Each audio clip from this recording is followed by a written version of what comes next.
Hi there, BookTube! My name is Christina and today I'm here with a review of a book that I just recently finished reading, and I'm so excited because apparently I'm managing to read a lot of books that I planned to read during this spring, so I'm going right through my spring TBR and I'm just killing one book after another. And this time, funny thing, my book matches with my sweater. This wasn't planned, but this is it. I'm so sorry about it. And the book that I just recently finished reading, if you're not familiar with this particular cover, it's I fidanzati dell'inverno, or Les fiancés de l'hiver in French, by Christelle Dabos, I believe, since it's in French. And I'm not sure, I believe that in English it's called A Winter's Promise, A Promise in Winter, something like that. Not sure about it. I'm just trying to recall it right now on the spot and I'm horrible at doing it. However, this book, well, let's start with the fact that it's a chunker. It's very, very big and it's particularly heavy for I have no idea what reason, since it's a paperback, and it has 505 pages and it's just the first book in a series of 4 books. So yeah, you really need to be committed to read this whole series. This is not my copy, a friend lent it to me, so I need to give it back. That's the reason why I'm rushing to film this review, so that this baby will go back home. And I'm reading it in Italian, as you may see, and unfortunately in Italy only the first and the second volume have been translated, which means that we still have 2 volumes to go, and I don't know when the third one will be translated, will it be soon or not. But I already may anticipate to you that I will be willing to read the second one, and I hope that the next ones will be translated soon. But let's get to the content of this book.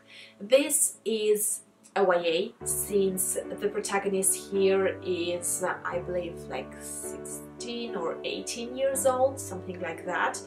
And this is a fantasy with a bit of technology in it. Some people stated that it's like a steampunk story. I don't exactly agree. It feels more like a little bit of fantasy.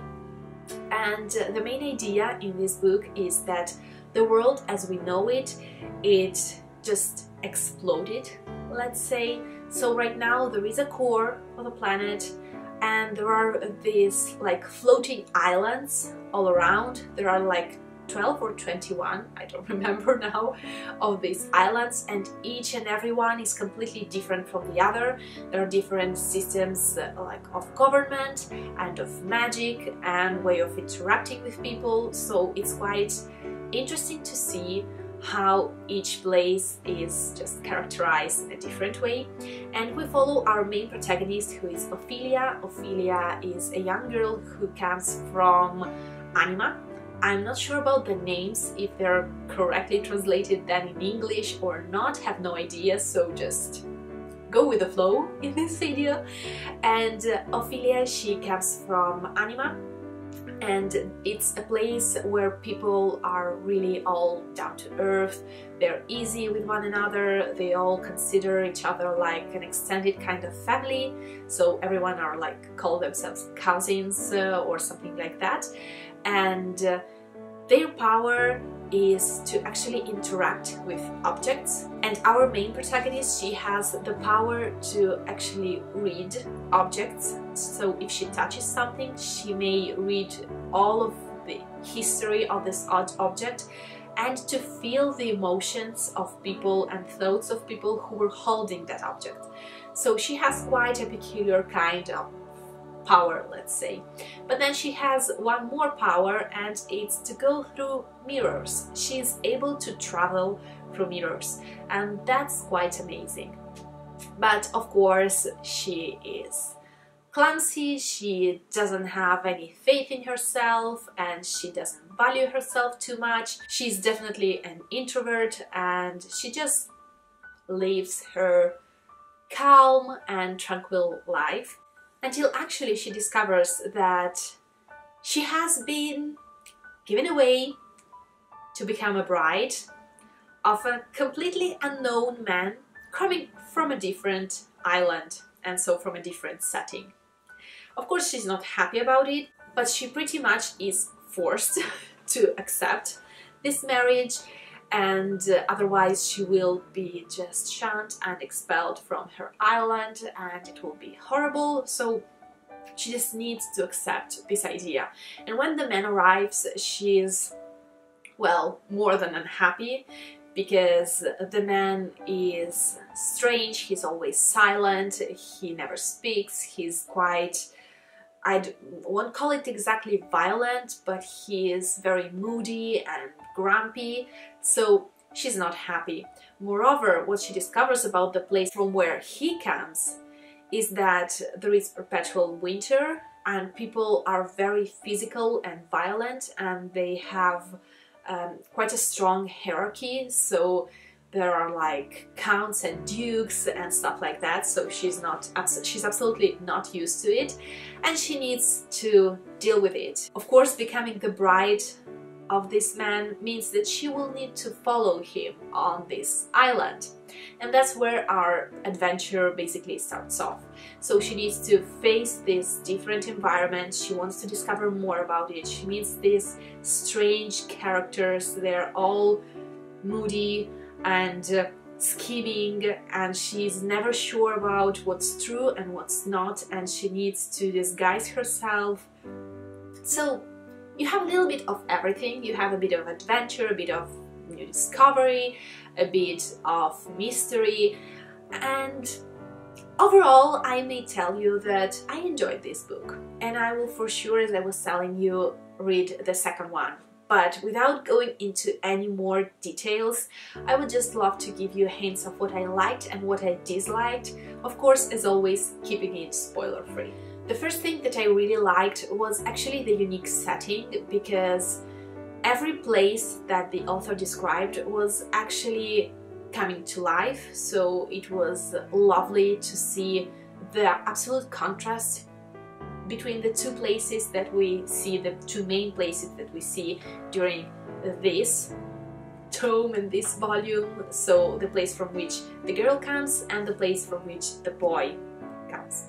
So I very loved the setting and the idea of having completely different places with different rules and different habits and different culture. The second thing that I loved was the fact that it is a great start for an adventure. This first book is actually a starting point, the whole of it.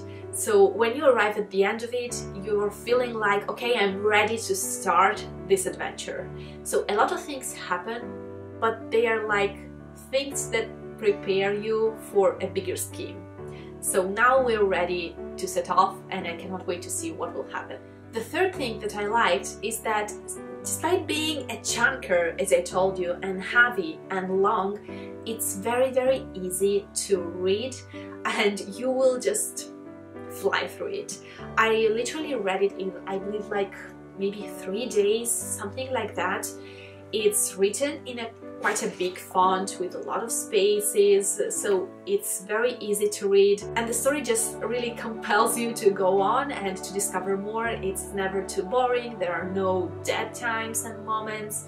You just go with the flow and you will arrive at the end of it without even noticing, I believe. And the fourth thing can be quite spoilery, so if you don't want to know this short bit, then just mute it until I will put this hand down. So 3, 2, 1. The fourth thing that I really enjoyed is that actually there was no romance in it. Yes, there are two people who are betrothed, but there is no romance whatsoever. They are not in love with each other, so there is no Insta love, and I just enjoyed it so much. And now the spoilery part is over, this tiny part, and let's get to the cons, because there were some.